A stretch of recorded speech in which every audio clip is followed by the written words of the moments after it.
Hi, Ismail. Hi, Carl. Hi. Well, I see it's here 3 p.m. Here in Turin, so I Yep. think it's time now to kickstart our masterclass series on investment promotion, sustainable development, and recovery. And let me say good morning to everybody linking in from South America. The good afternoon to everybody here in Europe and Africa. And I saw a few people connecting in from Sri Lanka even. So that's already a good evening or a good night. Thanks a lot for doing that effort.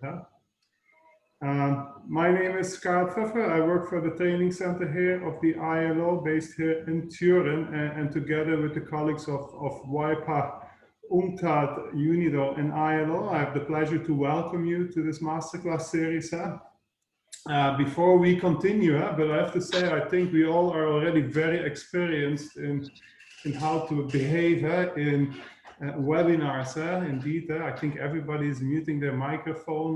Everybody's already using the Zoom chat box function. Use it as often as you wish. We are a very large group, so it can be a crowded area, the chat box.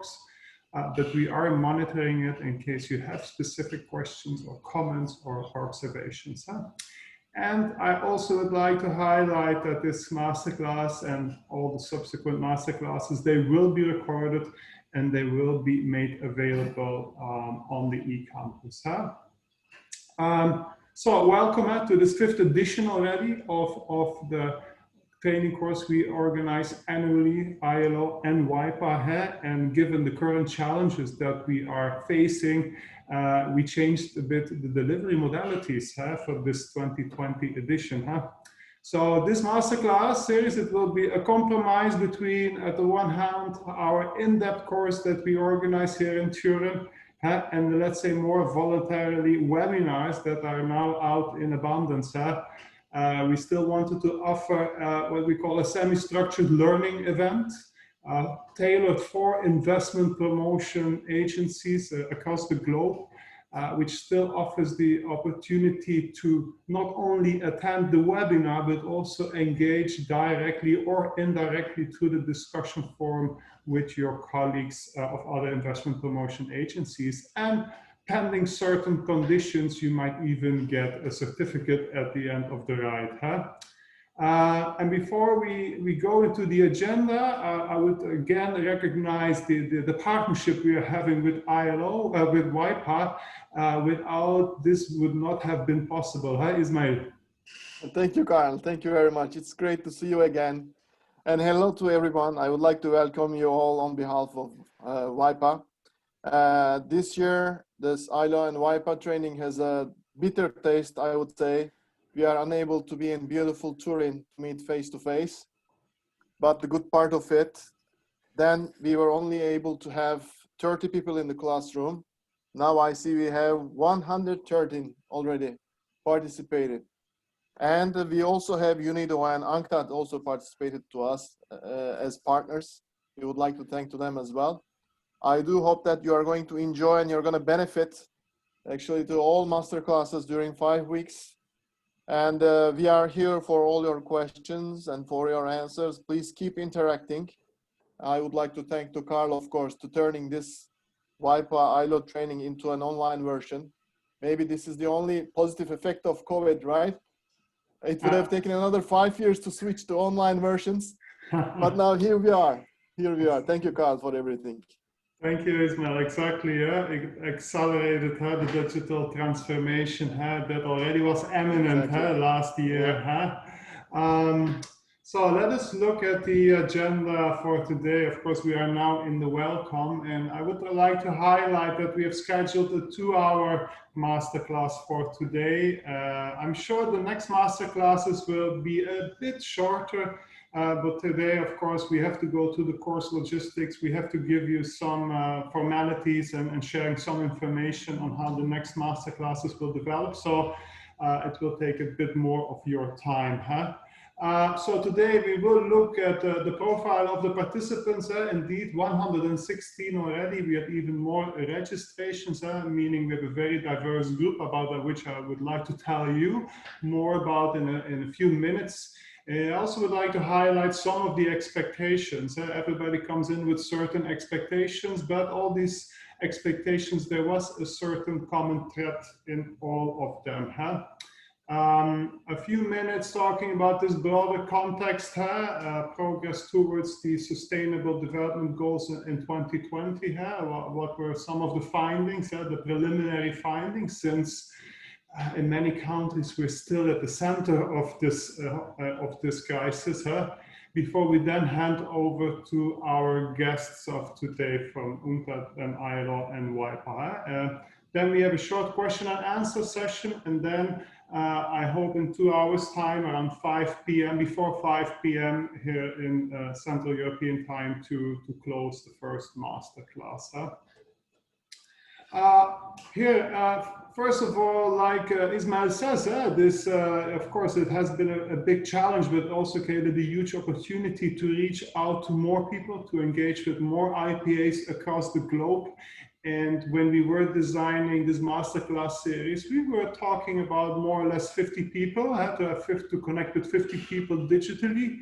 But as soon as the invitation went out, we were honestly overwhelmed by the response that we got from IPAs across the globe.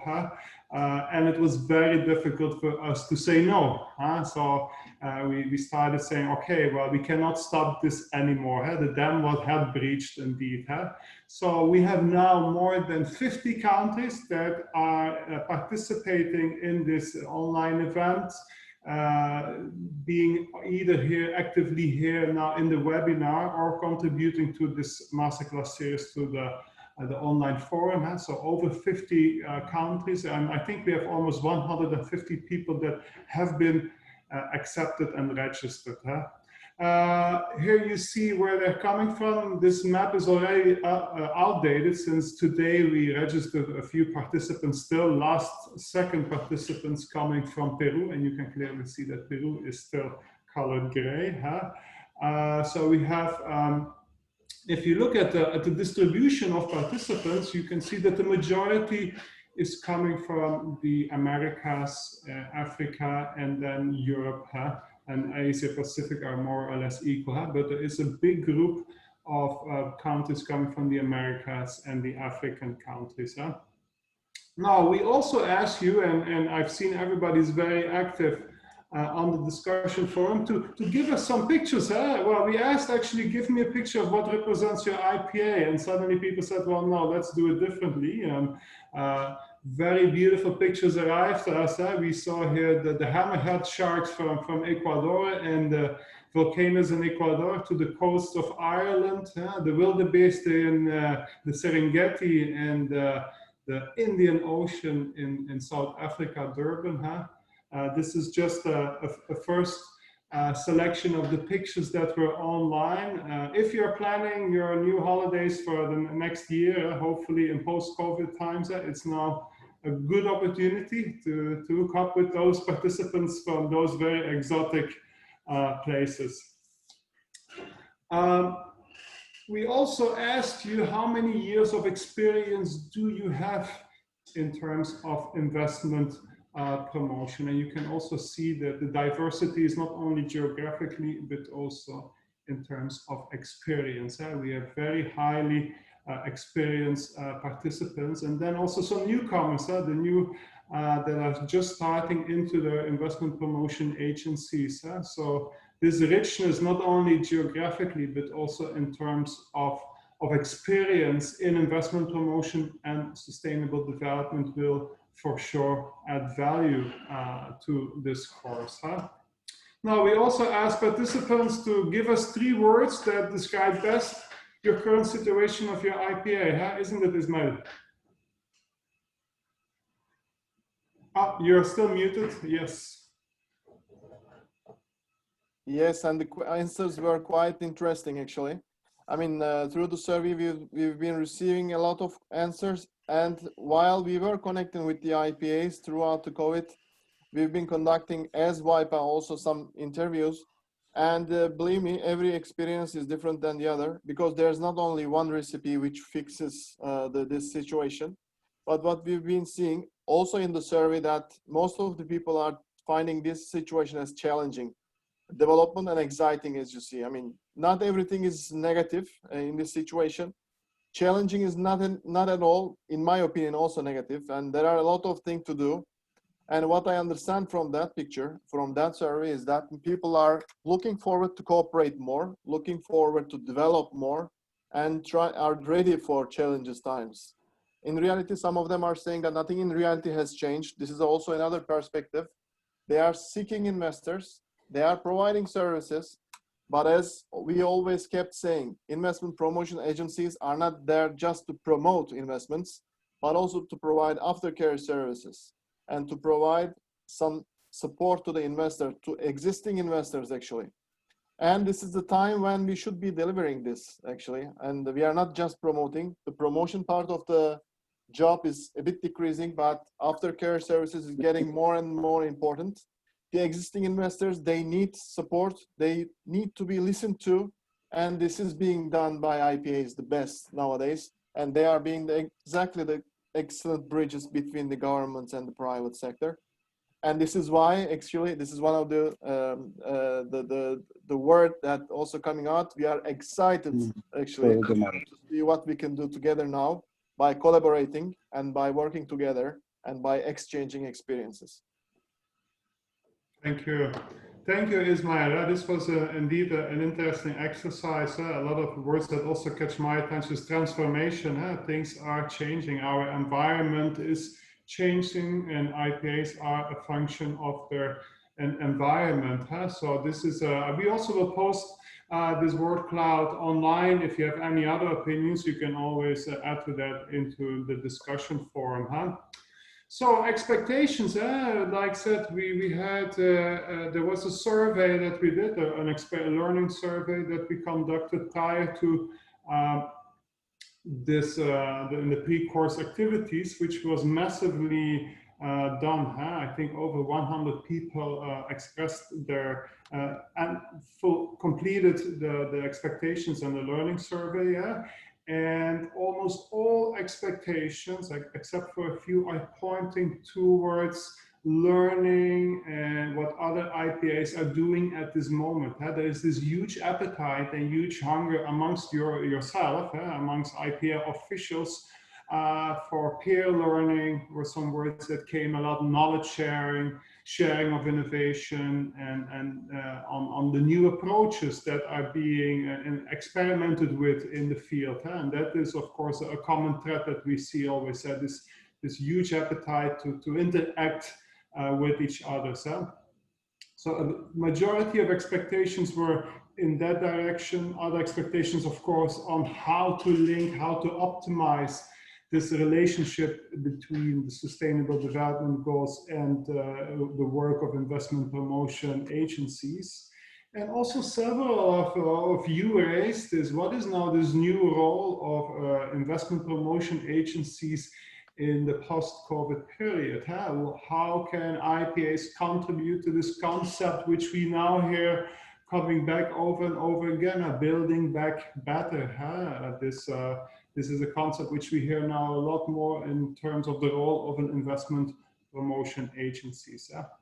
Of course, I have to be honest, can we meet all these expectations? That will be that will be a challenge. We will try to do our best, of course, from our side, being the colleagues and the experts from in the different UN agencies and some of the IPAs, but a lot will depend also on you and your activity, both during the webinar as in the online discussion forums. The knowledge sharing, we can create the conditions, but the knowledge still also has to come from you. That's why you will see that every masterclass, and this emphasis also from us to push you towards the discussion forums and start using spontaneously the discussion forums. It's also the reason why we give you guiding questions and assignments that can help you to share and formulate your findings on the platform. So let us have a quick look at the platform. Huh? And also here, I was very pleased to see that almost everybody had no issue of accessing the eCampus. I think we are getting used to working online, virtual, and digital, since there were almost zero issues on entering the eCampus. So you will see that every masterclass is color-coded. We will have 5 masterclasses, and every masterclass has the same structure. For today, you will see this masterclass, as will all the others. We always will have the invitation for the Zoom webinar, where this is also where we will upload the recording of the webinar session. There is we always will put here who will be the main persons, the main experts or facilitators that will be facilitating in this session. In this case, I also linked it up with the email addresses. So if you have any particular follow-up question that you would like to discuss with them bilaterally, not a problem. If you click on the link, you will, if you click on the name, you will get the email address. Every masterclass also comes with specific resources that are being used in the masterclass and that you can access afterwards. And finally, we also asked all the contributors to develop us some guiding questions which you can work with once the masterclass has finished. Why these guiding questions? Like already indicated, we want this to be more than just the masterclass. We really want you to take some of the findings from the masterclass to your own work and share with your colleagues. So we are really trying to stimulate active participation in the webinars and the discussion forum, and we also will monitoring this participation, not policing it, that's a big difference, but we will be monitoring. The guiding questions that we put here, we really encourage you to use them and pick maybe 1 or 2 of those questions and try to respond to them and formulate an answer to them and post it in the discussion forum, which is linked to the masterclass. You can do that as an individual participant, but we also have several what I would call delegations. We have several agencies, IPAs that come in as a block. I remember seeing several from Brazil, from Ghana, Moldova, etc. So you can also do it, and I even encourage you to do it as a team. That even is even better, I think, in my opinion. So let us now, Ismail, have a look at what we have in store for you in the next 5 weeks. Exactly. I'm not going to take too much of your time. I'm sure you've been going through it. I'm just going to give some brief information regarding the master classes that are going to be happening in coming 5 weeks. Today we've started with the impact of the pandemic on FDI. Next week we are going to have the second master class with the ILO. ILO is going to have Invest Chile with them as well. And the third master class is going to be delivered by UNIDO, and Invest in Ireland is going to take part as well. The fourth one is going to be conducted by WIPA, and GIZ and ICC are going to take part. They are going to participate. What are we trying to do like that? Like in other trainings that we have been conducting or we have been part of, we are trying to bring the different perspectives from different institutions. We are not just bringing one perspective, but we are trying to bring the other international institutions, consultants, companies, as well as other IPAs to exchange their experiences. And the last masterclass, with the experience that we've been having from the previous editions, we thought that it might make sense to leave the floor to you, to 5 IPAs that would like to wish to share their experiences regarding sustainability, on development, aftercare, and to building back. Actually, if you are willing to take part at the Masterclass 5, please send your nominations, please send your applications to us, to Carl or to Patricia, before the 9th of September, which is the date for the Masterclass 3. And then we are going to have plenty of chance to interact, to exchange opinions and experiences. In the previous ILO WIPA trainings that we've been conducting in Turin, this was the #1 request from the participants. They wanted always more sessions that are going to be delivered by the participants, by the IPAs, in order to have more chance for the experience sharing. I do believe that for the Masterclass 5, we are going to have the chance to do that. And we do encourage you to take part not only on the eCampus, but also to raise your nominations to take part in the Masterclass 5 to do your presentations. Exactly, Ismail. So if you have a success story that you would like to share exactly. with us, you have done research, you've developed new tools, or you see that you went through a successful structural transformation within your IPA, and you would like to share this with your colleagues, so don't hesitate and contact Ismail and myself. So you can provide this input during the final masterclass, which is scheduled for the 23rd of September. Now, let's now look for, before we give the floor to Bastian, let's look at this image, and I think this will be now familiar to everybody. We're already in the 5th year of implementation of the Sustainable Development Goals, and I'm sure many of the countries, if not all countries, already have aligned their national policy frameworks and national development plans, aligned them with the 2030 Agenda for Sustainable Development, which has the 17 goals and 169 targets, and almost or over 240 indicators. From an IPA perspective, we know almost all SDGs are relevant, and IPAs have been recognized to have a critical role and also have the potential to contribute to your activities, to your daily work, to promote almost all the Sustainable Development Goals. Normally, if this would be a face-to-face course in Turin, this would be the moment that we really would deep dive in in most of the Sustainable Development Goals, and where we would start prototyping possible projects that IPAs can push forward that contribute directly to the SDGs, but that will not be possible. So we will focus on a few of the SDGs in particular in the weeks to come, SDG 8, decent work, and the one on innovation, industry, and infrastructure. But I invite you to scroll through the document which I referred here to, the Sustainable Development Goals report, which provides you with an update on how are we doing. Now, regardless of the Corona crisis, if you would ask me how are we doing, I would already have to say not so fantastically good. Already in 2019, it was recognized that we were running behind.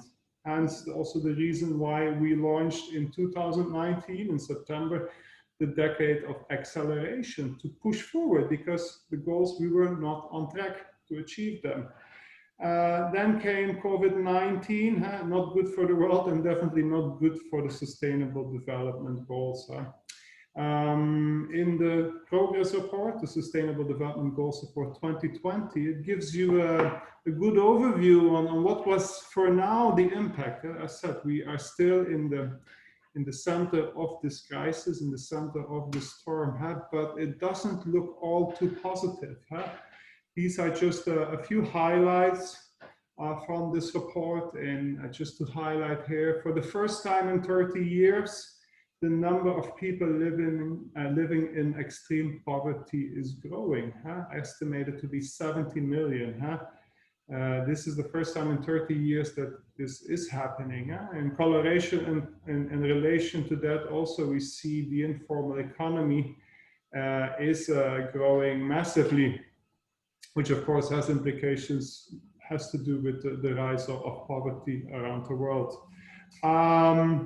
We also see that small-scale industries, SMEs, certain sectors such as agriculture and tourism are being hit extremely hard. I was reading today that incomes, it was paying 97% of the tourism, 97% less income coming from tourism this year alone already. So tourism sector is facing, as the reports say, unprecedented challenges.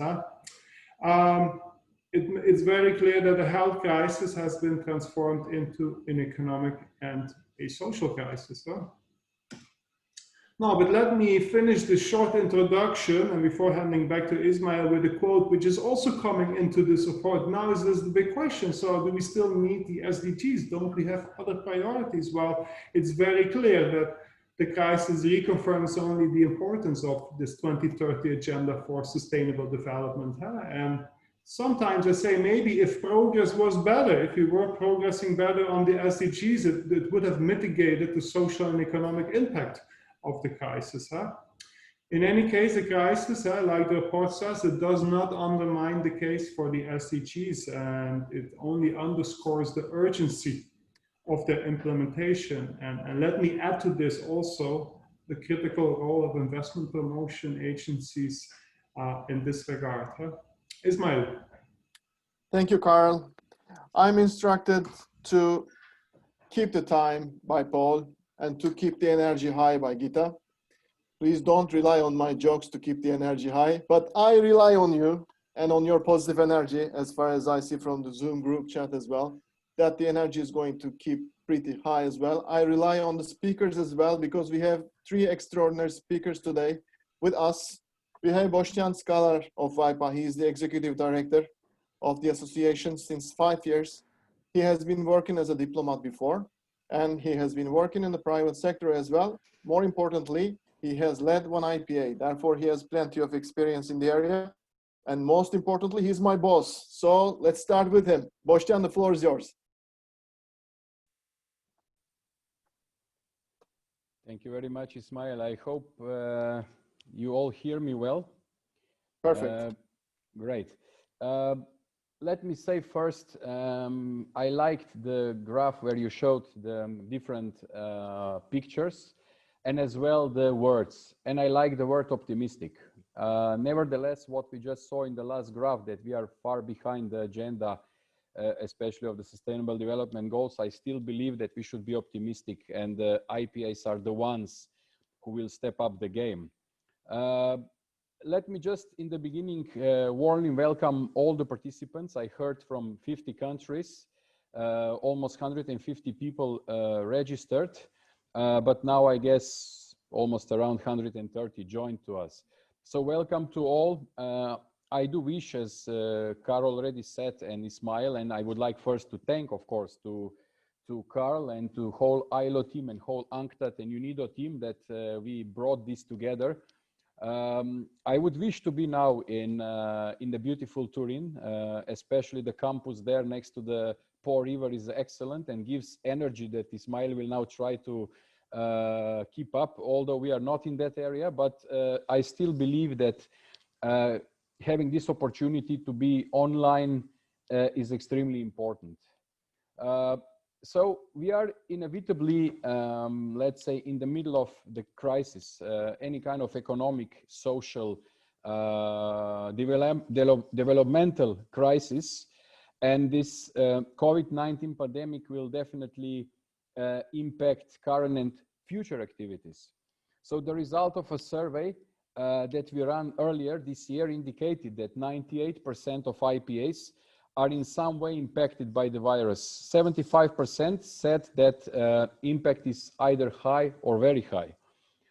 And this impact is forcing IPAs to adjust their everyday activities, as we already heard, to rethink organization functioning and upgrade their strategies. So many of the agencies were forced to postpone events, which we all heard. 89% cancel overseas business travels, 83%, and assign their employees to work from home. This was almost 70% of IPAs. If we can go to next slide, I don't know who is managing the slides. Please, the next one. Yeah, this is just the title. So I named this slide Challenges and Changes in Investment Promotion. I guess we can all agree that really COVID influenced our strategies and the way we work already. And we conducted a global survey together with the World Bank. And these are the most common, let's say, changes that IPAs are anticipated. So the impact of digitalization and technology disruptions, as you see, pretty big number, 56%. Changes in the markets, 30%. New investment promotion methods, 23%. Policy and regulatory changes, 18%. And global and trade uncertainty, 11%. And I must stress here that when we started to make these interviews and to make survey, COVID was not really an issue. This was from last year until December we finalized. But I can say this, that this really illustrates that we are already in a transformative time which has only been accelerated by COVID. So obviously IPAs were already ready to make some changes. So we can go to the next slide. So due to the close relationships with governments and of course profound knowledge of local businesses and markets, IPAs can really play an important role in alleviating the impact of COVID-19 on their local economy by providing support to the existing businesses. And we saw in many cases that IPAs really did an excellent job. So according to survey results, 87% of IPAs are providing support to clients during this outbreak. And the figures show that the most common performed activity is provision on the information via website or email or any kind of channel. So the relevant and correct information, and this was 74% of IPAs responded that this is the most important for them. So for this purpose, some agencies, for example, I would mention a couple of them, and I also will show later they're like a best practice cases. Agency from Austria, from India, and from Switzerland have created some special COVID-19 information platforms on their website. And furthermore, 64% of IPAs are organizing webinars and e-meetings to support their clients and find out their main needs and concerns. 42% are helping businesses to maintain their supply chains, which is also a very important task. 38% providing e-guidelines or of how to act during the pandemic. And 11% of IPAs are either directly offering incentives to the most effective clients or helping them to access public support funds. In the next slide, these are the examples. And as you can see, you can check, by the way, these examples either in their own webpage or in VIPA COVID, let's say 19 platform as well. We created, and we are collecting all the, let's say, responses from different IPAs from all around the world to see the different angles, how different IPAs from different, let's say, countries, different development level are responding to this crisis. And as you can see, Invest in Austria, ABA, has developed the COVID-19 support for your company webpage, offering an overview of the most relevant information, related changes, upcoming developments. They also created a special, let's say, Corona chatbot named Mona. And the task of Mona is to quickly and easily deliver the most important information regarding the COVID-19 on the Austrian, let's say, e-governmental portal for companies. Invest India was one of the first, actually, who started and created immunity, so-called business immunity platform.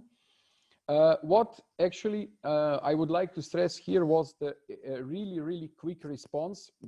In a couple of days that, let's say, the real pandemic was announced, they created a platform, and they were, and I presume they are still available 24/7. So to bring facilitation to the investors' doorsteps. They created a team that is answering to the questions, to various questions. It doesn't matter regarding about the health situation in the country, about the markets, different, let's say, sectors, market research reports. They are delivering webinars, progress dashboards, answers, resolve different queries. The important, what Mr. Bagla, their CEO and president, is always stating is the information should be correct, and it should give really some solution to the problem that investor might have. Um, Switzerland Global Enterprise, also one of the very good IPAs, has developed a special web page, COVID-19, how to keep your international business going on.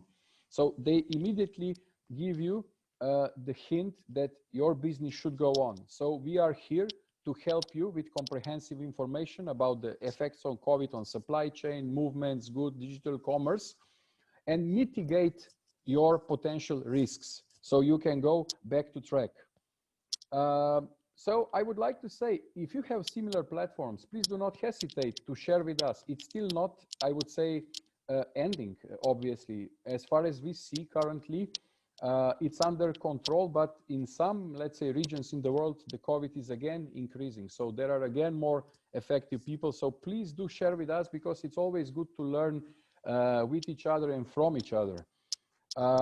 Also, other activities, for example, that IPAs are mentioning, also include some establishment of hotlines that the businesses can call, emergency teams that work on related issues, doing surveys. So, for example, from UNCTAD, and I'm sure Paul later might say more, the recent studies said that, I would like to just give a couple of numbers.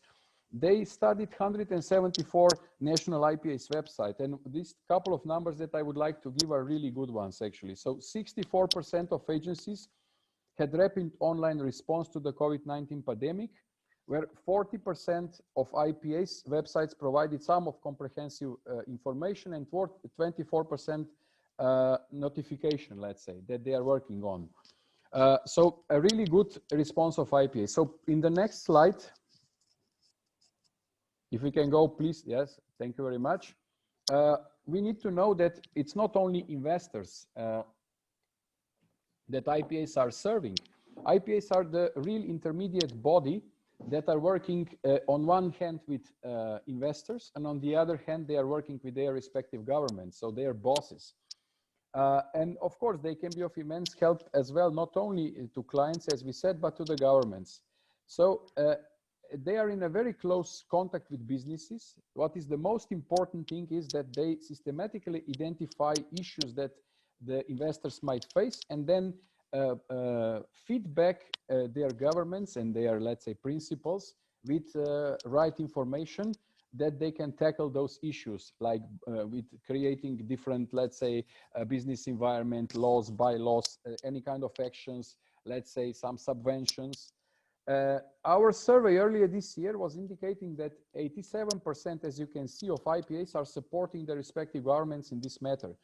Furthermore, 25% are providing necessary assistance to the producers and suppliers of equipment.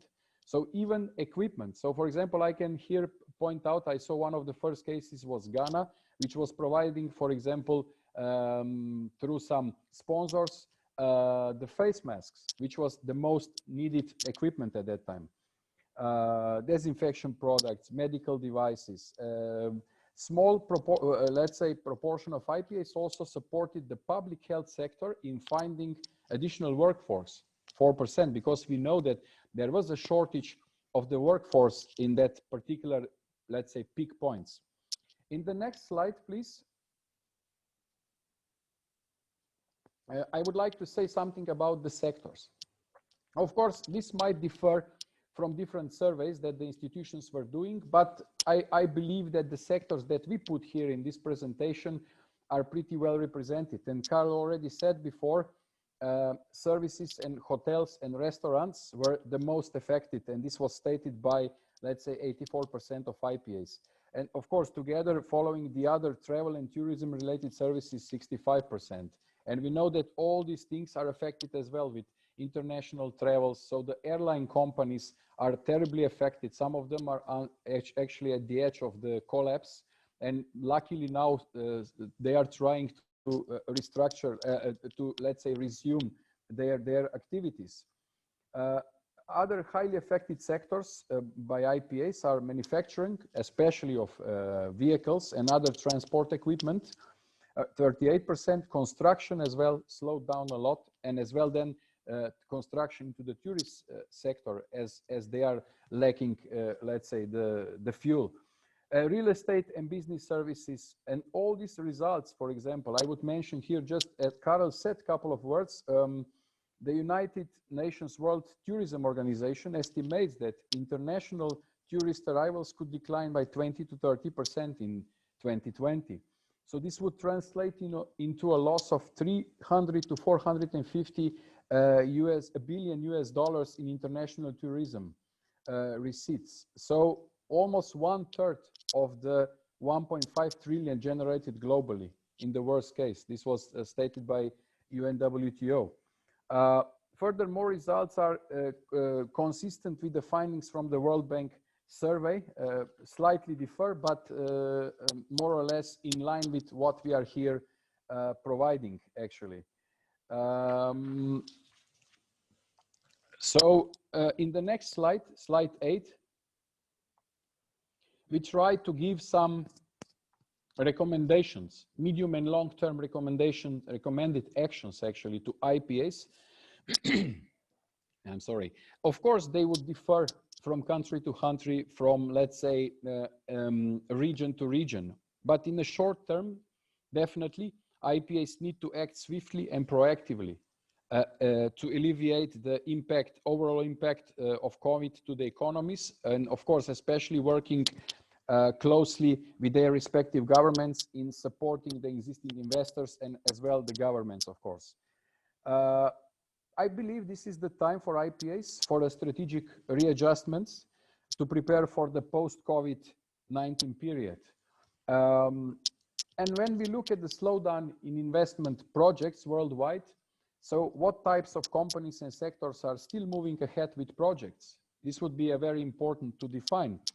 For the recovery post-COVID-19, post-COVID-19 era, digital competitiveness will be the key. This we can very clearly say. Investments into ICT, for example, can be crucial, as these long-term investments are also an enabler for many different sectors of the economy to increase prosperity, let's say healthcare and so on. So the integration of technology in the healthcare sector is strongly evident. In a post-COVID era, the priorities for countries will change. Evidently, there will likely be more investments in green, carbon neutral projects to support the fight against the climate crisis as well, the climate change. So as such, while FDI in several sectors, like I mentioned before, tourism, for example, will be heavily affected by this crisis, some others, let's say FDI in ITC or artificial intelligence and this kind of emerging sectors will be, I would say, less impacted or slightly impacted because of importance as an enabler of economic activity. So it's needless to say that a focus on the digitalization can bring operational efficiencies and optimize budgets, because we are all aware that budgets will definitely be affected, especially because of the governments were in a terrible need to give some certain funds or subventions to existing investors, to also local companies, to overcome these difficulties. And will also help focus energy on giving support. Moreover, due to pandemic, I believe we didn't mention yet so much, but aftercare and policy advocacy will play a critical role in minimizing the impact of the COVID-19 and will, of course, ensure retention of existing investors. And we all know that there are, of course, different numbers, but 50 to 60% of the existing investors, if they are satisfied, they reinvest within the same country. So it means they bring new, let's say, investments to the country. So in the mid and long term, we all know that the upcoming decline in FDI means that competition among locations will, or I would say might increase, and extra efforts will need to be taken to secure the projects. So in addition to the immediate risk of decline in FDI and downsizing, IPAs also need to consider long-term consequences of disrupted GVCs. And we all know there are a lot of words like nearshoring, reshoring, which are flying around these days. Regional, let's say, value chains instead of global value chains. So all these dilemmas are around the governments and their IPAs to be discussed.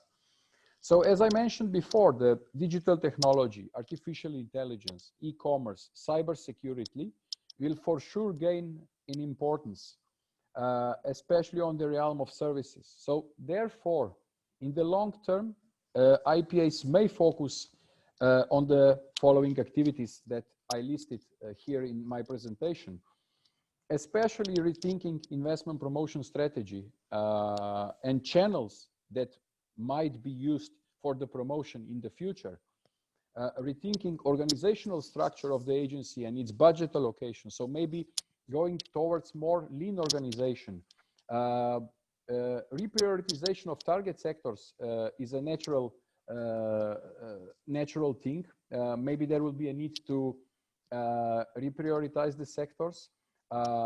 Maybe there will be a need for new talents because normally the IPAs are using let's say sector specialists to be able to speak the business language and to address the requests from the investors.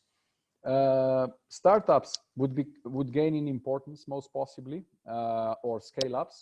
They will bring some new ideas, especially within this technological, let's say, rise up. Strengthening connections with the local ecosystem, local SMEs, existing investor will be extremely important because only hand in hand, let's say foreign investors together with local investors, together with governments will be able to address these challenges. Implementing cost-efficient targeted image building campaigns. So different image building campaigns. We all know that there are many of the IPAs who already started, for example, virtual, let's say, site location activities. So the investors can prepare in advance and visit virtually, for example, locations before hopefully the flights will resume, and of course, inevitably, they will need to go to the markets and see the location with their own eyes. So digital transformation or strengthening of existing digital investment promotion practices, very important. Upgrading websites, embracing digital marketing, data analytics, e-registration of businesses, and so on. So overall, there's a need, as I said, to revisit strategies, adapt them to the new realities. And of course, IPAs will continue to pursue their tasks. And we know that their mandates are not small. They have a lot of mandates, but maybe these mandates will a bit be shrinked and will be less mandates and more important ones and the priority mandates. Sectors will definitely change. So there will be a need to adjustments. And I would say survey results of WIPA and other institutions, as well UNCTAD and World Bank, that were done recently clearly indicated that really COVID significantly disrupted investment and influenced the work of IPAs. And this impact is forcing IPAs to adjust their everyday activities and rethink organizational functioning and of course upgrade the strategies. Many of them are already very deep in the rethinking the strategy process. And looking ahead, I would say the outbreak of COVID-19 will inevitably leave a profound impact on our world and may really trigger even shifts in regards to political and economical power as well. So given the major disruption and vulnerability of the global value chains, and I mentioned before, reshoring, nearshoring might become a major practice in the years to come. Although we should not believe that everything will drastically change over the night. So all in all, this will likely motivate IPAs to create a closer connection to their local ecosystem, local SMEs, and existing investors. Please, if we can go to the next slide. Here, I just wanted to show, for example, how important was to react into this and to create. And for example, in WIPA's COVID-19 platform, we didn't only show what IPAs are doing and how they are responding. and you can see here, we did a lot of, as Ismail mentioned before, as well, a lot of interviews with the heads of different IPAs to try to give the message, and all these videos are, of course, in our webpage. So they gave you the message, your peer colleagues gave the message, what they believe is important, and where to react, how to react. And we still encourage you, actually, to give us actually a note if you would like to share as well your best practices or your different way of thinking, different way of organizing your future activities. As you can see, we have a very strong consultative committee board, actually, within WIPA. It's from UNCTAD, UNIDO, OECD, International Chamber of Commerce, World Bank, and IEDC. So we also created separate, let's say, chapters within the COVID-19 platform. So where you can see how the institutions, which are also here to assist you, and we have, for example, ILO, and we have UNCTAD, that will later, the colleagues Gita and Paul will present what they are doing and how they are trying to assist to IPAs to, let's say, better overcome these activities. So everything of this we put into the web page for you, actually, for you to use it and to actually try to benefit from it, from this. So to overcome current global developmental changes and the current scenario of global uncertainty, IPAs should definitely leverage their positioning, connecting investors and governments, increase the focus on investment that supports sustainable development goals that we saw it's not going so well, let's say, realization, and especially strengthen the efforts to increase investors' retention, expansion, and advocacy by supporting conducive policies for investment. So in responding to rapidly changing external environment, and IPAs can really ensure strategic alignment to rapidly changing external environment. They can ensure strategic alignment and coordination. They can help their governments to take the necessary steps to support the private sector and foster a rapid recovery, and of course, as a good recovery, by providing, of course, prompt aftercare and advocacy services. So the governments need to continue supporting and strengthening IPAs for more actively to more actively fulfill their mandates. We made a short survey. I would like to briefly mention here how, let's say, the COVID affected institutionally the IPAs. And we heard that there were many, let's say, threats of the, I mean, there are many indicators that budget might be cut, structure might be changed, or importance of the, or the mandates may be shrinked. Even there were some slight, let's say, indicators that some IPAs may be shut down. So the idea of WIPA here as well, and our role is to support the let's say, importance of IPAs. And I would like to stress here again that we did together with our presidency a series of calls with all our consultative committee members, and we all agree that IPAs are in the forefront and they need to even step up the game. Thank you very much, Boštjan.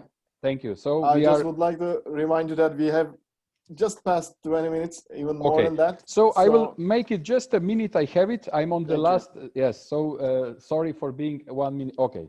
So we deeply appreciate, I would like to say that, of course, the job of our consultative committee. And I also look forward that, of course, hearing from the colleagues from ILO today and from UNCTAD, how they are doing it, and I'm sure you will also benefit from it. And I would like to thank you all that being really into these master classes, and I would like to encourage all of you to actively participate. As Karl and Ismail said before, as active we will be, that much we will be helpful and contributive to our markets, to our, let's say, governments, and to our investors. And with this, I would like to give the floor to the next speaker. So thank you so much. Thank you very much. Thank you very much, Boštjan, for this excellent presentation. We have taken great notes from your presentation and the great examples from IPAs, and thank you for the recommendations for the IPAs as well. We have some questions, of course. I just would like to clarify that we are going to receive your questions under Zoom group chat. I might have forgotten it. I just wrote under Zoom group chat as well that you may wish to write your questions under Zoom group chat, and we are going to pick some of them. Unfortunately, not all of them, because we don't have enough time for all the questions. Please keep your questions very short as you can, and we are going to pick 2-3 of them as much as the time allows, and we are going to ask to the presenters. I should also keep short. I am going to give the floor to Paul. Paul is the chief at the investment promotion sector at UNCTAD. He is the one who has been establishing WIPA 25 years ago. We are thankful to you, Paul. He is such an experience, actually. I'm in this business since 15 years. Each time I listen to him, I learn another thing. Therefore, I do suggest to all the participants to turn off the web browsers and to start listening to him and get this benefit from him. Thank you, Paul. The floor is yours. Okay, thank you very much, Ismail, and also thank you very much, Boštjan, for that first presentation. It already covers part of the challenges and the new opportunities that investment promotion agencies are facing. And I will be shorter in my presentation on that particular element. The first part of the presentation, I would like to focus on the impact that the pandemic had on investment promotion, looking at what it is doing to foreign direct investment trends, and also how we see the next 10 years, how these trends will be affected and by what these trends would be affected. In the first slide then, you will see that as we have reported in the World Investment Report that came out in June, and actually a few days ago, I received the first hard copy of that, which was delayed also because of the COVID-19 crisis. In that anniversary World Investment Report, it was the 30th that we brought out, you see that we predict, we expect that foreign direct investment in 2020 will drop with not less than 40%. That is very dramatic. It will become then, it goes then from $1.5 trillion to below $1 trillion, which will be the last time that we reached a level like that is back in 2005. We also expect that 2021 will see a decline in foreign direct investment. The decline will be less, 10 to 15%, after which there may be a small recovery. Now, this is actually on the optimistic side. If you look at the lower bound of the projections, where it's more like an L instead of a U shape, it could take several more years for FDI to recover. Now, there are several factors that influence this outlook. Of course, first, it's the duration of the health crisis. How long will this take place? Will a vaccine be effective and be distributed globally effectively by next year, or will it take a few years? Another factor is the effectiveness of government interventions. Now, especially in developed countries, there have been quite a few interventions by governments to help the business community, to help investors. In developing countries, there have been, of course, had less means to do so, but the effectiveness of that will also influence how quick that recovery will be. And then, of course, there are the geopolitical factors that are in place, and we all are, I think, very well aware of the trade tensions that are momentarily in place. In the next slide, I would like to share with you some of the shorter, medium, and longer term effects. the COVID-19 pandemic on FDI. In the immediate effect was, of course, in the beginning of this year that investment projects were closed down, were locked down. So greenfield investment was delayed, but also negotiations for mergers and acquisitions were put on hold, and maybe some of them were even cancelled because of the new expectations of what the returns on investment would be. Another factor is that multinational enterprises and their affiliates are expecting much less returns this year than previously, which also means that there will be less money available for reinvestment. And Bastiaan already mentioned that reinvestment is about 50% of FDI, so that can have quite an impact. If you look at the medium term, the global recession is going to kick in, economic recession, lack of demand, which will have an influence on investment decisions. Besides that, many countries have put in place protection measures, protecting the health sector, for instance, what also will have its impact.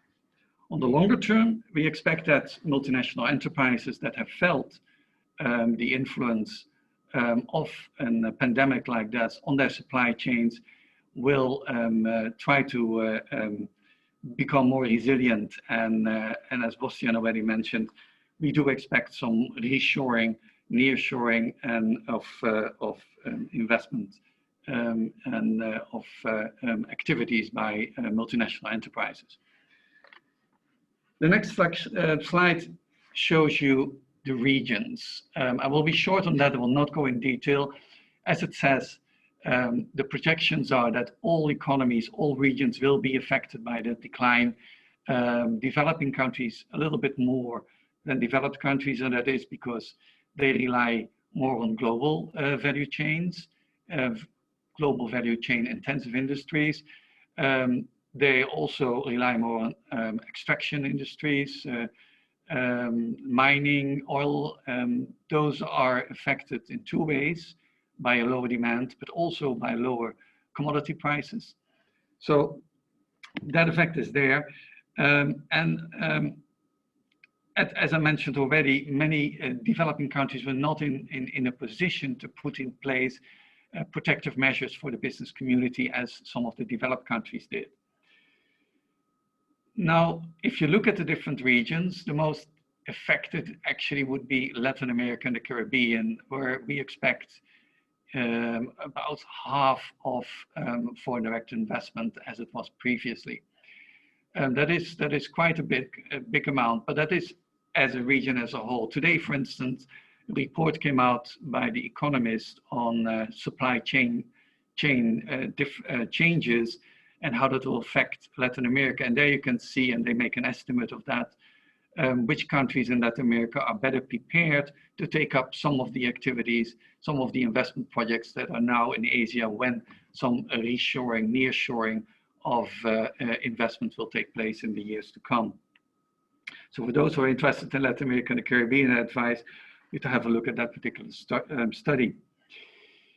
Now, there is an underlying trend, which you can see in the next slide. The underlying trend over the last 30 years, as I said, we have been following FDI for 30 years now. In the first 20 years that we are following it, from 1990 to 2010, FDI was steadily growing.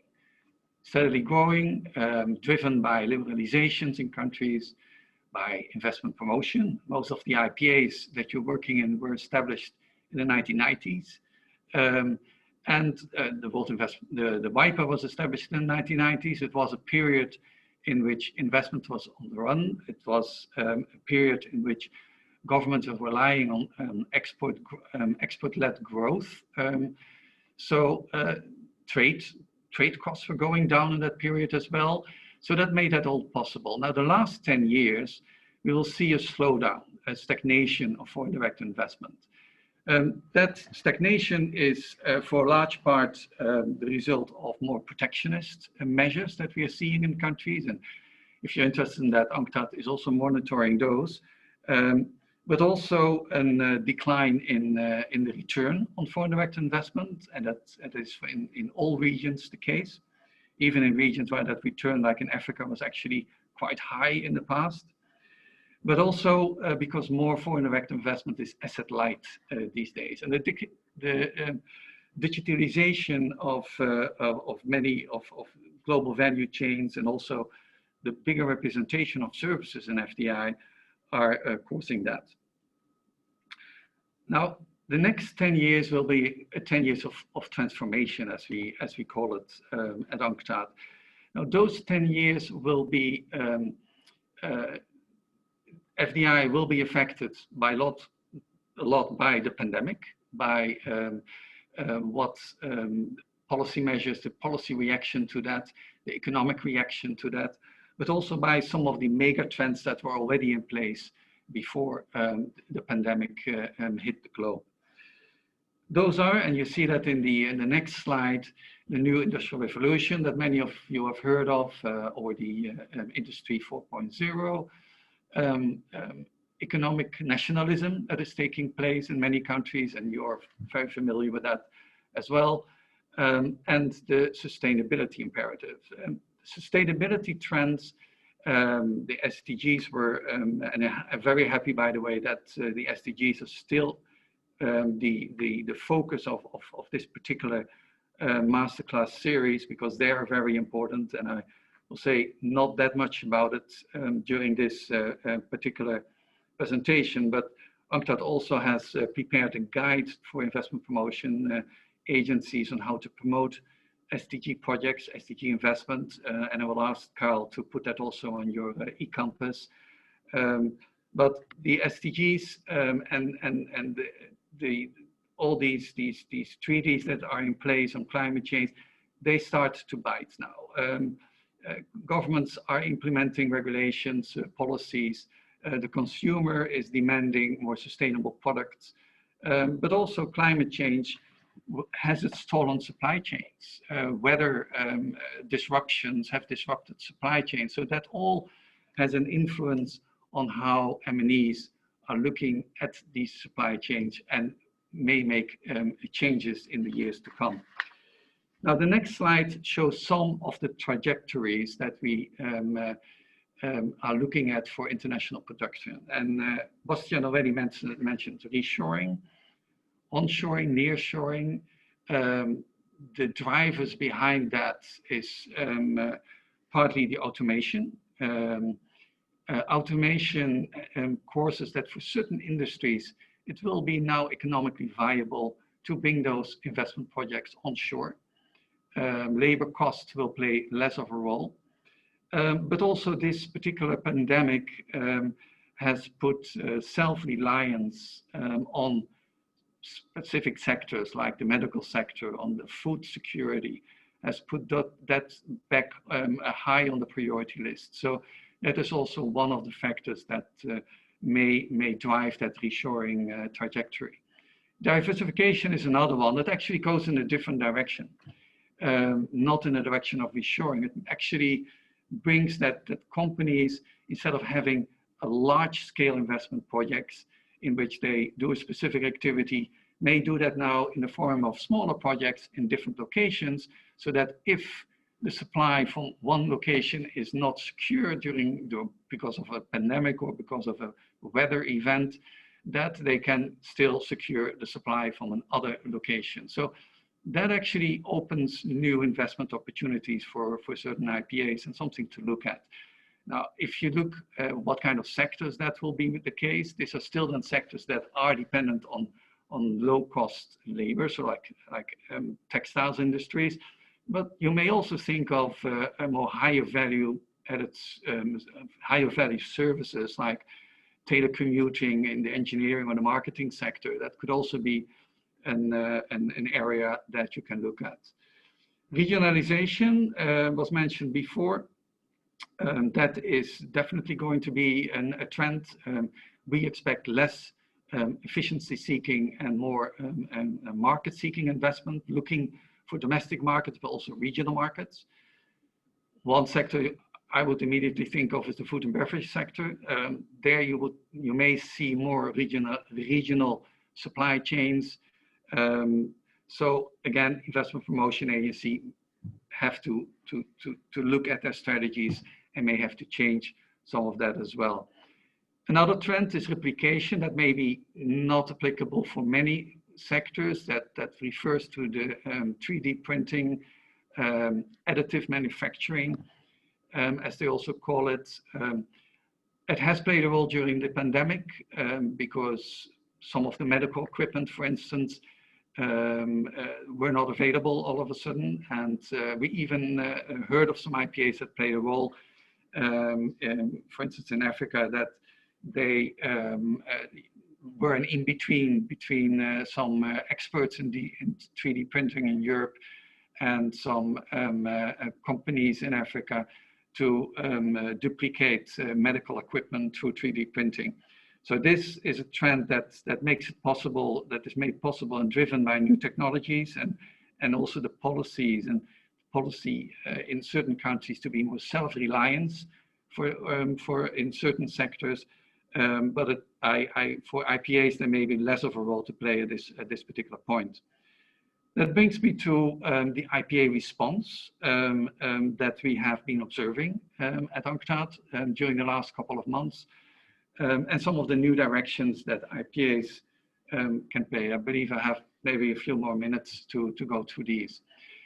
Bastian was already referring to some of it. I'm only showing 2 slides, basically to also show you what a difference the digital divide there is between investment promotion agencies from developed and developing countries.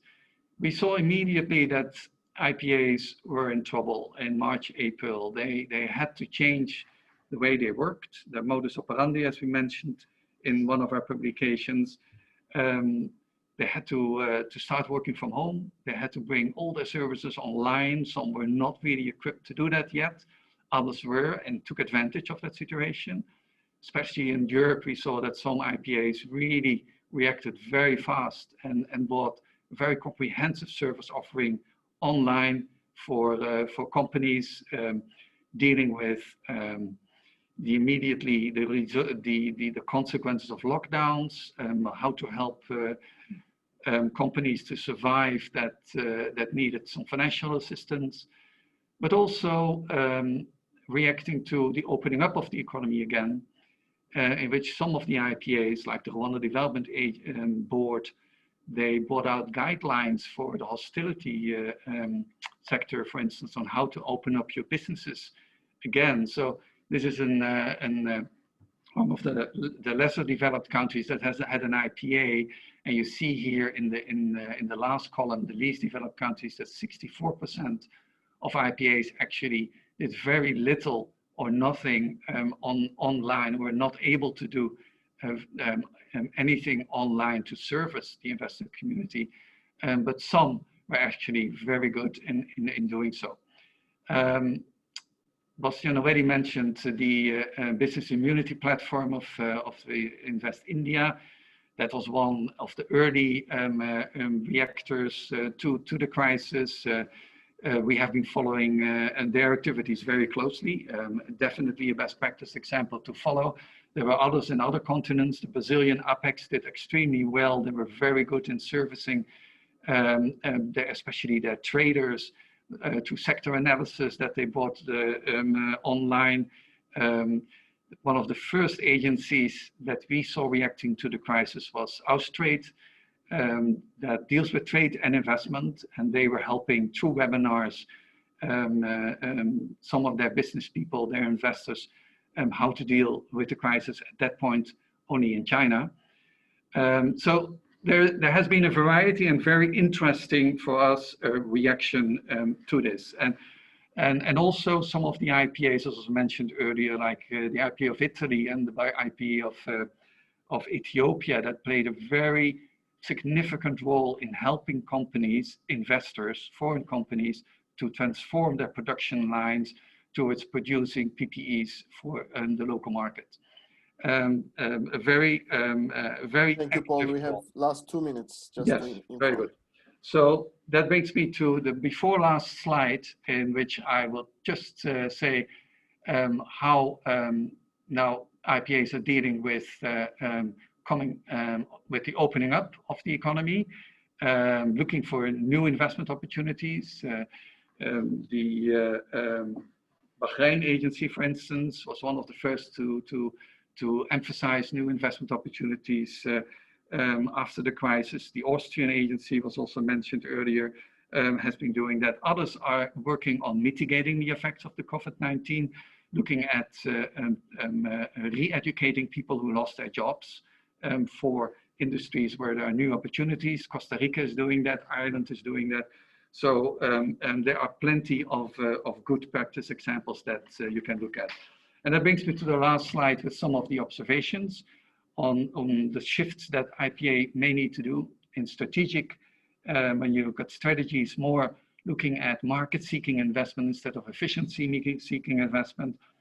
We are more looking for smaller scale and larger scale projects, but also look at what are the new investment, what are the new sectors that your government would like investments to be focused on post-COVID-19. The SDGs is important, and look at those as well, and what the difference the agency can do. More online outreach, also more online facilitation that has been very much developed during the last couple of months, and we think that it's something that will stay there. Also involve other parts of your government more, diplomatic service. It will be probably less possible to travel overseas to reach investors. Use your diplomatic service for that. We already have a handbook in UNCTAD for diplomats on how to help IPAs in investment promotion. We are now finalizing one on how diplomats can play a role in promoting SDG projects. That will come out in the next 2 months.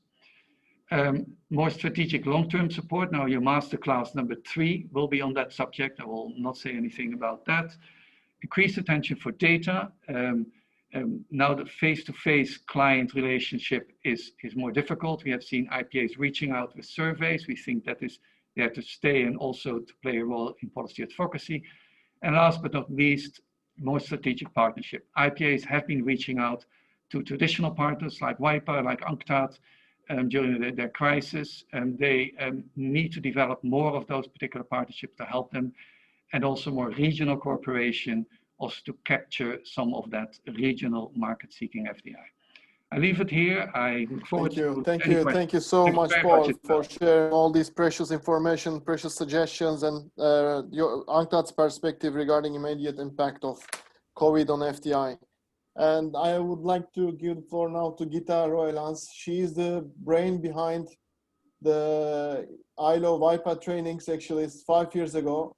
I would like to thank you again for giving us this chance. Actually, all of us, we are here because of you. Thanks again, Gita. And Gita is the head of multinational enterprise and enterprise engagement unit at ILO. I would like to give the floor to yourself. I hope I was able to keep up the energy up to now. It's now your floor to keep it up. Thank you very much, Ismail. And indeed, it's a pleasure to see how this initial initiative 5 years ago has now grown into a really a platform where we have more than 150 participants. And in a way, COVID has helped us in even reaching a bigger group, I think, of participants. So my intervention in this first masterclass will not be so much specifically on FDI and IPAs, but really on the impact of COVID-19, of the pandemic on employment, and what this actually means for IPAs when you start rethinking the investment promotion, investment attraction, but obviously also the retention of foreign investors in your countries. This is an important element, of course, of the work that you are doing as IPAs, because we know from various surveys that, of course, one of the main objectives of attracting foreign direct investment is indeed employment creation. either directly through the foreign direct investment or indirectly through business relationships with companies in the host country. So I would like to share with you a number of insights from the ILO on the impact of COVID-19 on employment, labor markets, and what this actually means for IPAs in rethinking their role in the future. It's the first intro to, of course, the next masterclass, which will go more in detail into this area. So I will provide some more general information. And of course, I would like to remind us all of the, how the ILO started to collaborate with WIPA, and that was in 2016. So after the adoption of the Sustainable Development Goals, precisely because both organizations strongly believed that sustainable investment is actually a very important component for achieving decent work, and decent work is what the ILO is all about. So we are looking indeed at strengthening the attraction of foreign direct investment that leads to creation of quality jobs and decent work. Of course, through direct job creation, skilling, technology transfer, business linkages, and so on. And so it's really about this joint commitment to raise awareness among the governments of the importance of incorporating national development priorities and the Sustainable Development Goals into investment policies and strategies. And there, of course, it is a very important role for the IPAs. So this is how this whole collaboration with WIPA started in 2016. And of course, we are very happy to be a member of the consultative committee of WIPA, and over the years to have been collaborating very importantly really on raising the awareness of the attraction of sustainable investment, quality investment that really contributes to national development priorities and quality job creation. So now let's move to the impact of COVID on employment and vulnerable groups.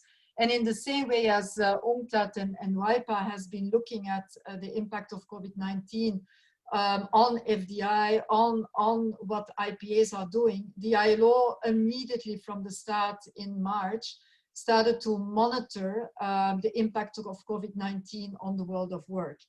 And we've been coming out on a regular basis with an ILO monitor on COVID-19 and looking at the labor market disruptions of the pandemic since the start in March 2020. And what we obviously see is that the vast majority of the workers around the world continue to be in countries where there are some sort of workplace closure measures in place. And of course, when we talk about workplace closures, they may be the result of various elements. This might be either because there is a lockdown, that was put in place by the government, but of course, it's also because of disrupting elements in global supply chains, and these are affecting indeed workers actually to be able to go to their workplace. Of course, we are not talking here about all of the teleworking because not everyone is in a position to do teleworking, but this is really the jobs that need to be done at the workplace itself on site. And of course, this is mainly dealing with a number of sectors that were already mentioned in the presentations by Bastian, but in which I will also go a bit more in detail later in the presentation.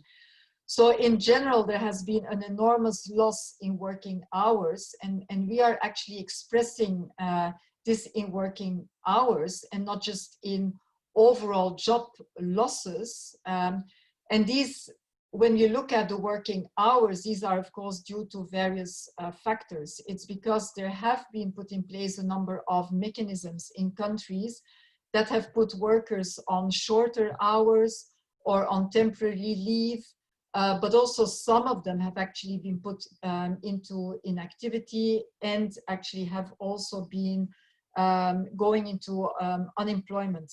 But I was reading the news again yesterday, for example, in Germany, there has been a new agreement where actually there will be the possibility to keep workers in the job, but have shorter hours, go on temporary leave, go and join reskilling programs and so on. So it's not everyone either losing a job or staying in a job. So there are very flexible mechanisms that have been put in place by governments very often, of course, in negotiation with employers and with trade unions. What we do see, however, is that the COVID-19 crisis has been affecting disproportionately women workers. And this is precisely because many of them are in the service sector. And this has led also to a risk of losing some of the gains that have been made in recent years in terms of gender equality or gender inequality in the labor market. So when we start looking at vulnerable groups also that have been affected by COVID-19, then, you know, besides women workers, we are very much aware in the ILO that, of course, COVID-19 has been affecting youth and in various ways. And we came out with a global survey in August, well, actually beginning of this month, with our Director General clearly saying that this pandemic is, of course, bringing about multiple shocks on young people. And it's not only destroying their jobs and employment projects, but of course also disrupting education and training, and as such having a serious impact on their mental well-being. And when I was following a little bit the chat, I saw that some of you were mentioning the educational sector. And it's indeed, when we look at education, that more than 70% of youth who are currently studying or combining study with work have, of course, been affected by the closing of schools, universities, training centers, and also the digital divide where Paul was already referring to, and Bastian as well. We can see, of course, that you know, youth and students around the world have, of course, been affected in a different way with all of these closing of schools or moving into online delivery of education in a different way, because of course online education is not available in the same amount or the same quality in different countries around the world. We also see that 38% of young people are actually very uncertain of their future career prospects. And this is, of course, with the crisis, putting in place more obstacles into the labor market, because at the one hand, we are trying to keep workers into the jobs, and it's very difficult to create or hire younger people. And so this risks of lengthening the transition from school to work. Many young workers are also more likely to be employed in highly affected occupations or have just come into a new job. So when restructuring is happening in the labor market, they are the ones that are most likely to actually lose again their jobs when restructuring is happening in countries. And this actually means that a lot of young people, and maybe a number of you have also children that are of that age group, can testify that indeed quite a number of them are actually suffering from anxiety or depression, which of course is not very good for the societal well-being of many countries around the world.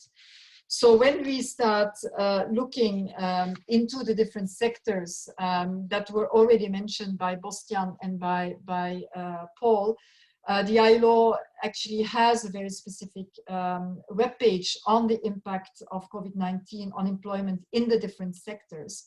And of course, at the employment impacts, the hardest hit sectors that were already mentioned, of course, include transport, tourism, hospitality, but also manufacturing. And we've in the ILO been looking specifically also at the textile, garment, automotive sectors, but also everything that has to do with the cultural sector have been heavily impacted in a negative way. But then, of course, as in all crises, there are other sectors that have been benefiting, and IT has been mentioned before, medical equipment, of course, everything related to the e-commerce has been booming, and we saw also a lot of job creation opportunities by retailers, large retailers that, of course, have been moving into this more online retailing. You know, this was mentioned before also by Bastian, as every crisis, it creates opportunities for other sectors. And what we've also last year, when we were celebrating the centenary of the ILO, looking at what the future of work would be, it's clearly that within the ILO, we were already looking at major disruptions into the labor market. Many of them were actually linked to automation. And what we see happening, of course, with COVID is that a number of them are going, I would say, even faster than what we were anticipating maybe a year ago. So there's a lot of, when we talk about structural transformation, that was mentioned previously also by Bastian, we see, of course, these processes happening, and this provides opportunities and challenges for the labor market. But it also requires the right kind of policies when we talk about industrial policies, sectoral policies, skills development policies, and of course a conducive macroeconomic trade and investment policy to accompany, I would say, this structural transformation. In relation to trade and employment, which was also mentioned previously in the discussions by Bastian and by Paul, we've also looked specifically on trade and investment in global supply chains. And can I just have my next slide, please, in the presentation?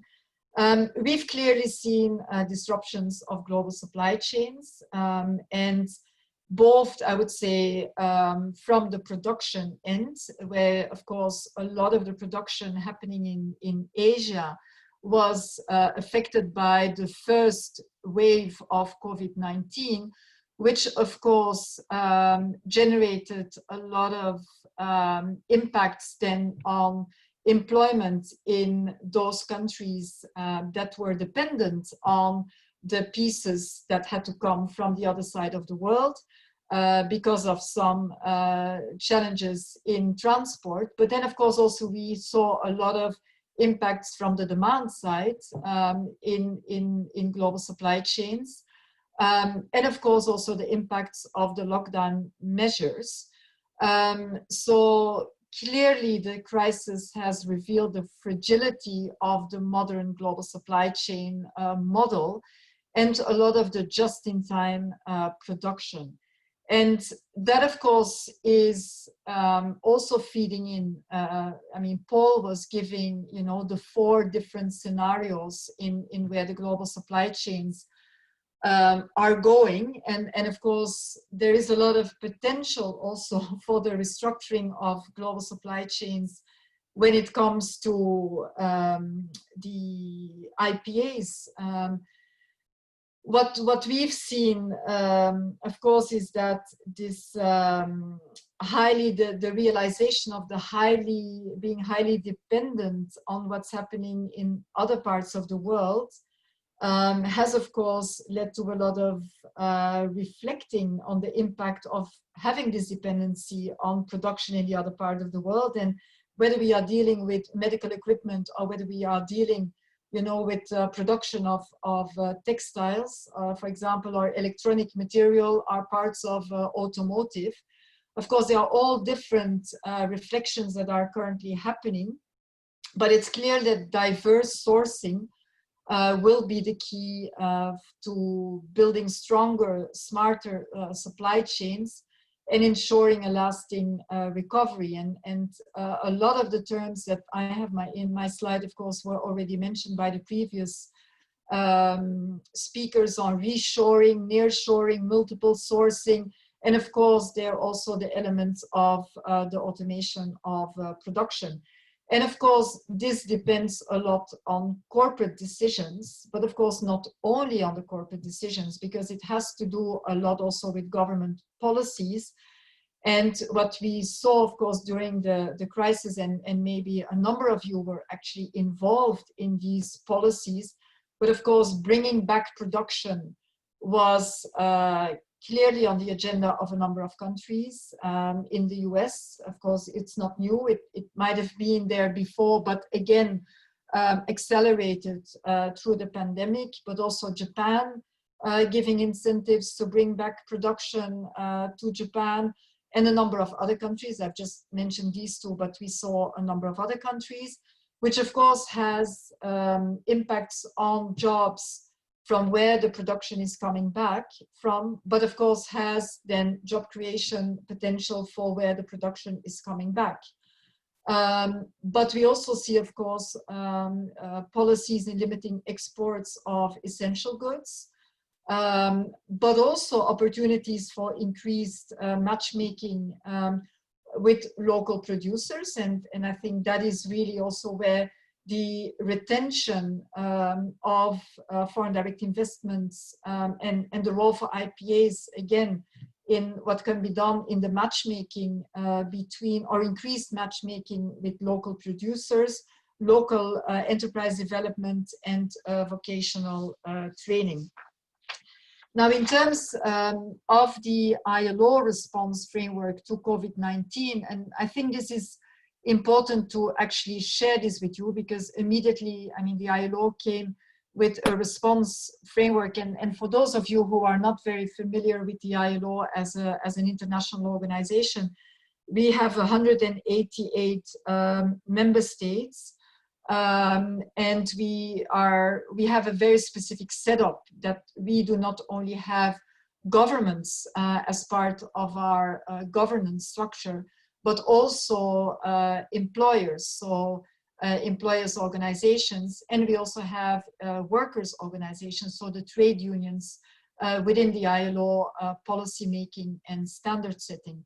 So it will not come in a way as a surprise that the ILO response framework is actually really looking at, you know, the role of government at the one hand in stimulating the economy and employment, of course, through active fiscal policies, monetary, making sure there is access to finance for enterprises and specific sectors at the one hand. And in that, you know, very first pillar on the government, really what the government should be doing in that regard, the ILO has put together a specific website of country policy responses to COVID-19, where we monitor precisely what governments are doing to stimulate the economy and employment. And at the end of the presentation, you will find the link to that, so you can check out, you know, whether all the information we've put there for your country, whether you are actually aware also of all of these policies that are being put in place by your government in terms of also stimulating employment measures. Last But 2 minutes, also, please. of course, yes, I will finish very soon. Then supporting, of course, enterprises' jobs is there. So it's really providing support to enterprises, but also everything in relation to protecting the workers in the workplace, because of course we are dealing with a pandemic.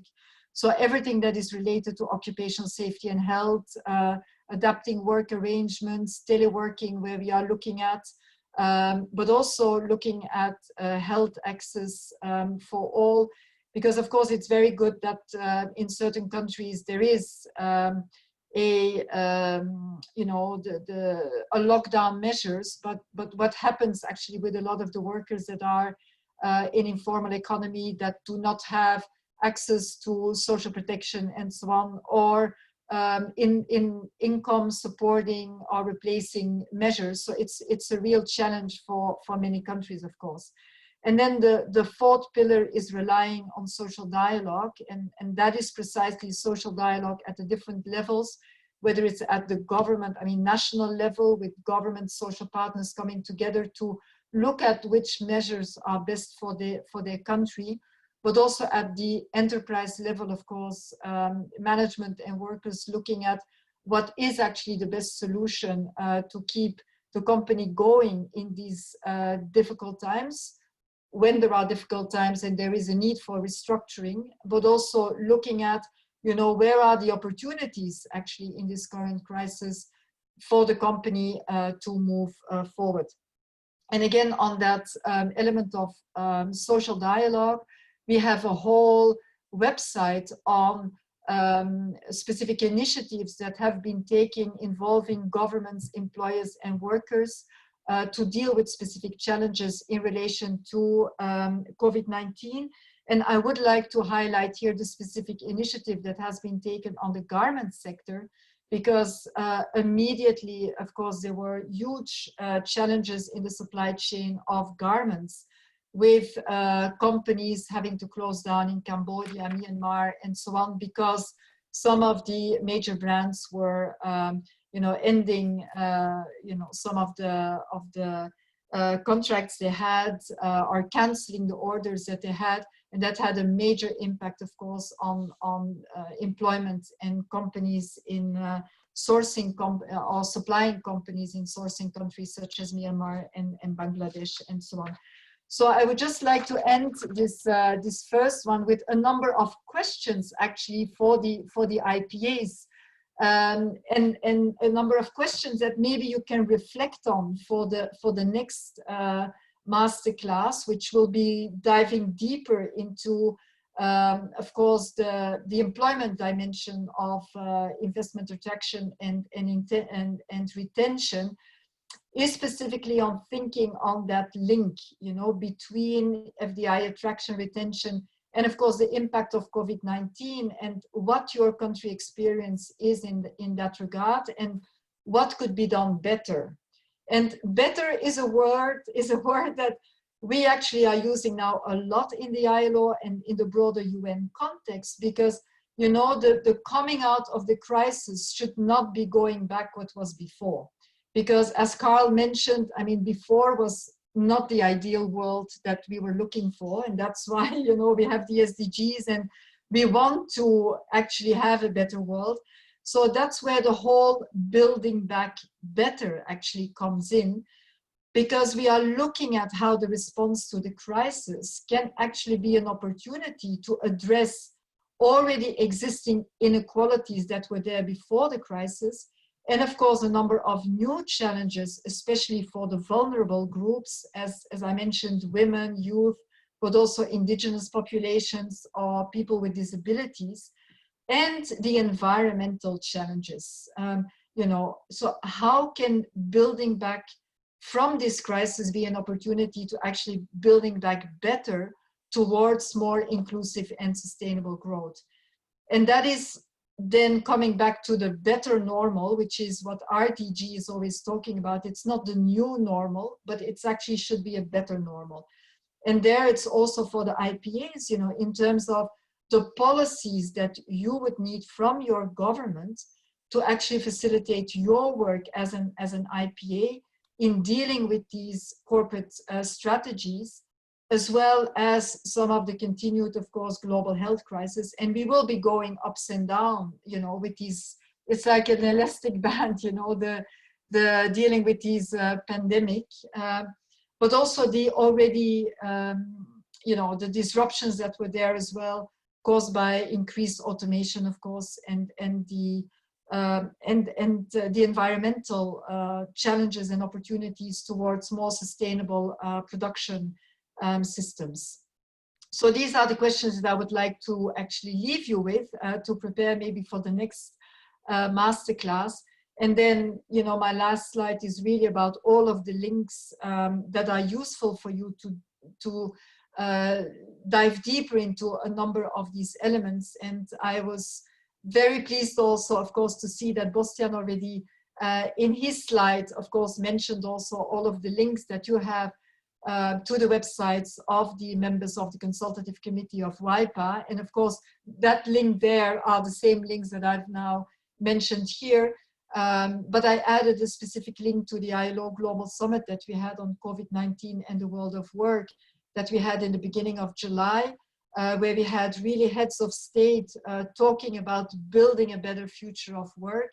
And there it could be good for the IPAs to just look again at what your head of state actually made as a statement during that summit of the ILO, because there was a lot of really support for the Building Back Better. And it's good for you to maybe just listen again to your head of state, what he or she said there during that global summit. Thank you. Thank you so much, Gita. Before handing over to Carl, I would like to thank you specifically for your perspective, sharing your perspective on the impact of COVID on employment and ILO's response. I do believe that ILO and WIPA are natural-born partners. COVID very harshly actually impacted the employment, and the way through it is through investments. Therefore, IPAs are going to have a lot to do to help to fix this, and they have a lot of mission to come over this with the close partnership with ILO and WIPA. Hopefully, we are going to go through it and we are going to do best. I also would like to thank all the other presenters as well, to Bostian and Paul, and I'm handing over to Carl for the Q&A session. If you have still enough time, Carl. Exactly, Ismail. I'm looking at the clock and it's already 4:45. But to quickly give a summary of the three interventions, the common thread is that change was already happening. I think that comes out of the three presentations. The COVID-19 has, of course, accelerated this transformation, and not for the better. But the good thing is that new scenarios are emerging that create perspective for the work of IPA. Just to name a few that were mentioned, more attention should be given to aftercare, to local markets, local SMEs, the whole digital transformation of investment services, investment promotion services that need to be accentuated. Both Gita and Paul mentioned the restructuring of global supply chains, which creates new opportunities and that might be beneficial for labor markets. And finally, the whole idea of building back better. I think for the last 5 years, we were working with IPAs of putting the quality next to the quantity of investment promotion. The whole crisis now provides an opportunity to build back better, to not go to a new normal or build back to business as usual, but grow to make something better out of it. The quality dimension of investment promotion, contributing to the sustainable development goals.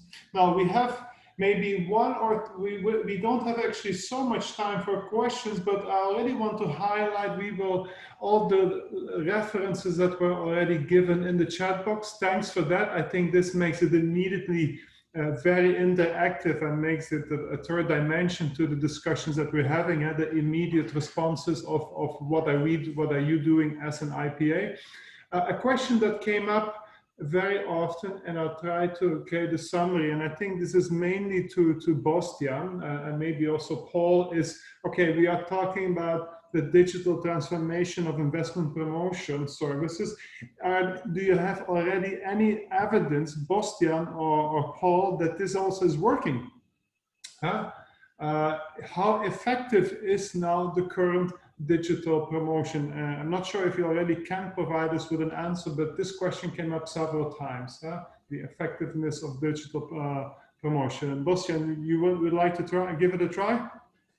Yeah, thank you very much, Carl. Actually, to be honest, I also browsed through these questions, and I saw this question and I put it out into my paper, actually.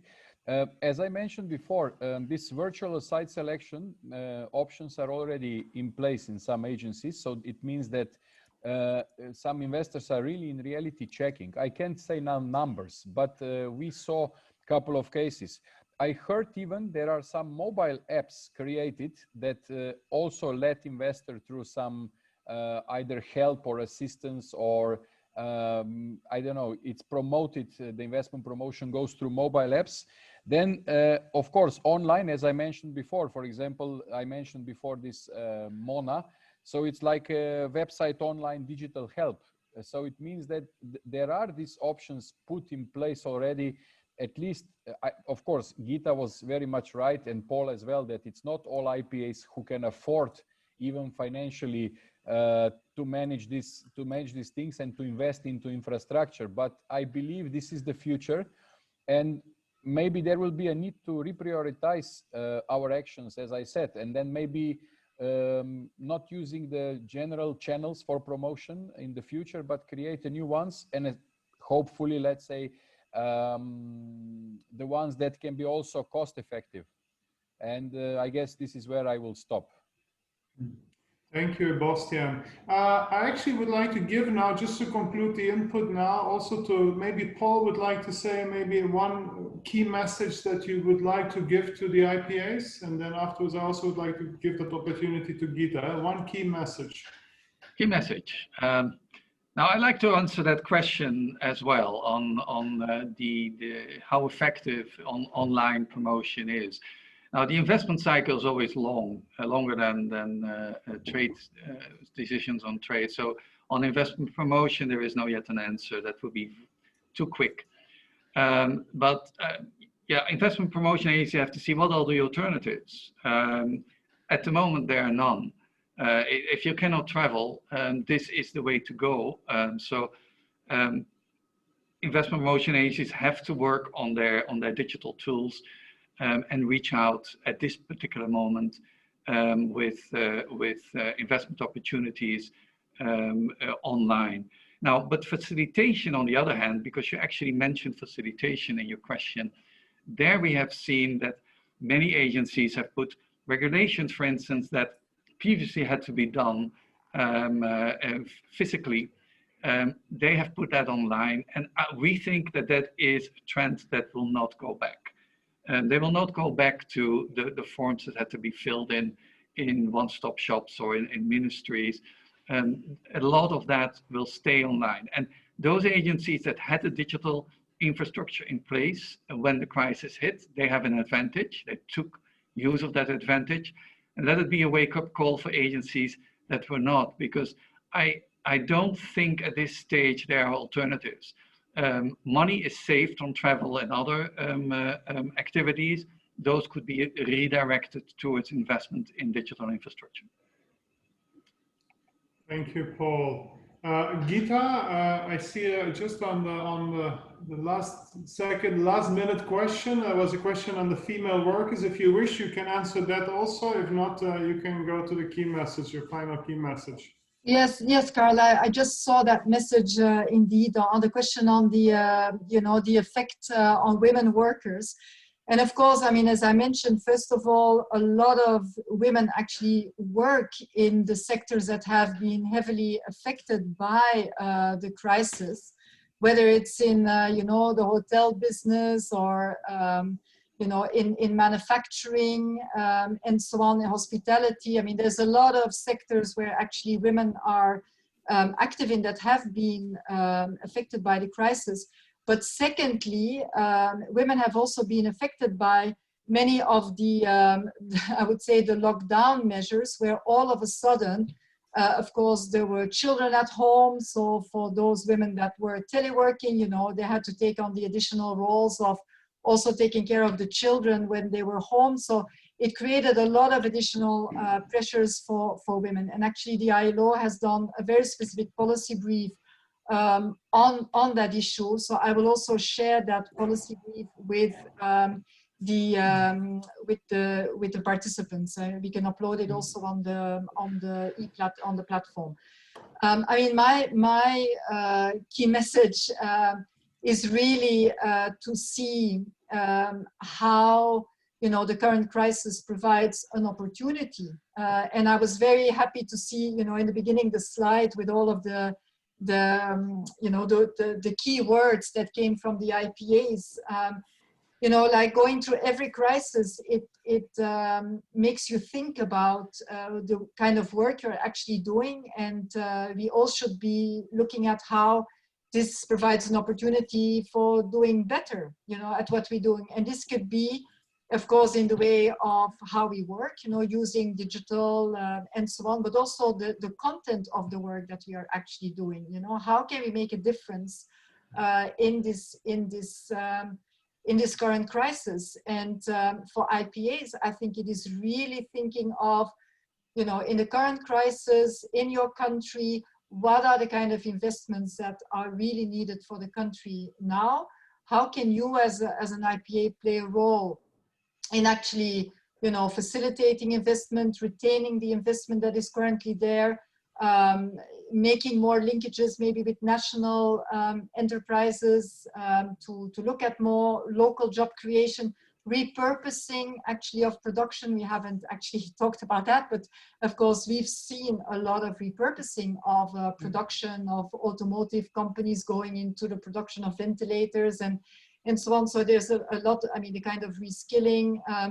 And moreover, what is the kind of advice you give to your oversight ministries in terms of what is needed of investment policies, and linked to that then the kind of reskilling and vocational and broader investments in infrastructure and so more that are needed to come to see this crisis as an opportunity. So the building back better and the new normal, I think that is really that should be there, you know, and there will be challenges for everyone, but we need to turn the challenges into the opportunities.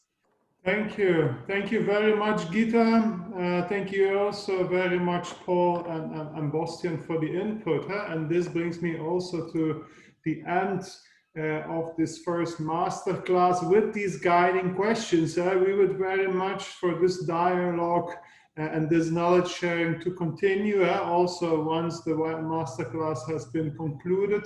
Here is now a list of guiding questions that came out of this masterclass, and which we also invite you to pick a few of these questions and think about it personally or with your colleagues and report back into the masterclass in the forum, the dialogue forum linked to this masterclass. Please include references. Already a lot of links and references have been shared in the chat box. Please, you can also post them on the eCampus, on the forum linked to this masterclass. So then we have them always accessible. What I will do, or what we will do, Ismail and myself, we will go through everything what has been posted online, and in the next, by the start of the next masterclass, we will give you a sort of a highlight, a digest of some of the elements that were contributed into the discussion forum. So this is for next week, Wednesday 2 September, the same time, same day, where we will look into COVID-19 and the world of work and working towards this better normal. We will be working with our colleague, Ms. Emily Sims from ILO in Geneva, and we also will have Vanessa Severin from Invest Chile talking about the work that she is doing specifically on the topic of measuring what matters. How can we build back better to measuring what matters? Ismail, you want to say something still before we close? I'm very happy when I see the participants. I've been participating in a lot of webinars. We had 124 participants. We still have 124 participants. This means success. This means commitment. It means that the energy is still up. We do believe that it will bring us to the success. It will bring us to more interaction, to learn from each other. We look forward to meet next week. I think it went pretty well. We would like to invite all of you to keep interacting under e-platform, under eCampus. And I've seen many of you sharing your experiences with the links under the Zoom group chat. If you would like to wish your experiences to be shared under WIPA's website, WIPA's COVID platform, I also shared the link to the COVID platform of WIPA. Please do visit there. And if you would like to share your experiences with WIPA members, do get in touch, and hope to see you next week. Thank you. See you next week. Bye-bye. Bye-bye.